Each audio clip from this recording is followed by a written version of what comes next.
بسم اللہ الرحمن الرحیم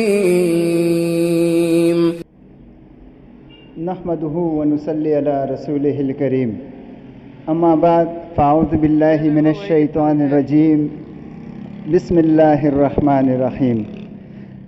وظائف و حکایات یوٹیوب چینل دیکھنے والے تمام دوستوں کی خدمت میں السلام علیکم۔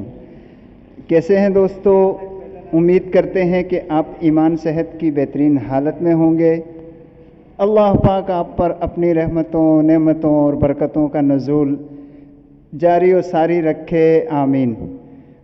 دوستو، آج جو وظیفہ ہم آپ کو بتانے جا رہے ہیں وہ وظیفہ ہے سر درد کے متعلق، کہ سر میں اگر درد کسی بھی وجہ سے ہو، چاہے وہ نظر کی کمزوری کی وجہ سے ہوتا ہو،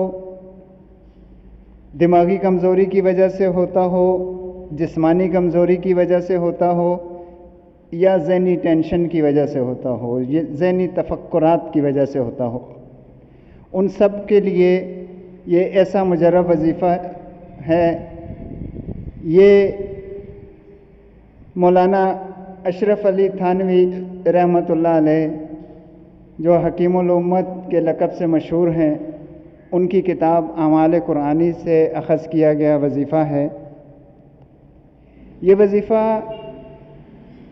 اتنا مجرب ہے کہ آپ کے سر میں اگر درد ہے اور آپ یہ مختصر سا وظیفہ کریں، انشاءاللہ عزیز آپ کو آرام آئے گا اور درد میں بالکل تخفیف ہو جائے گی اور درد ختم ہو جائے گا۔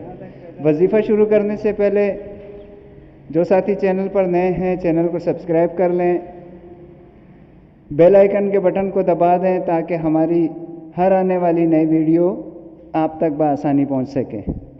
تو دوستو چلیے وظیفہ شروع کرتے ہیں۔ اول آخر درود شریف ایک بار درود ابراہیمی پڑھ لیں تو بہت ہی اچھا ہے۔ اس کے ساتھ درمیان میں آپ نے پہلے درود ابراہیمی، اس کے بعد لا یصدعون عنہا ولا ینزفون، لا یصدعون عنہا ولا ینزفون، یہ قرآن کی آیت ہے، یہ آپ نے پڑھنی ہے 3 بار۔ اس کے بعد پھر ایک بار درود شریف پڑھ کے دم کریں، پھر دوبارہ اسی طرح کریں، ایک بار درود شریف۔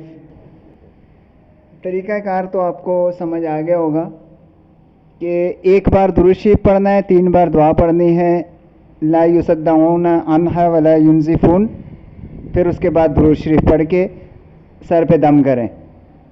سر پہ دم خود نہیں کر سکتے ہیں، ہاتھوں پہ دم کر کے سر پہ پھیر لیں، یہ ایک بار ہو گئی۔ پھر اسی طرح 2 بار 3 بار یہ کریں گے، انشاءاللہ درد میں افاقہ ہو جائے گا، آرام مل جائے گا۔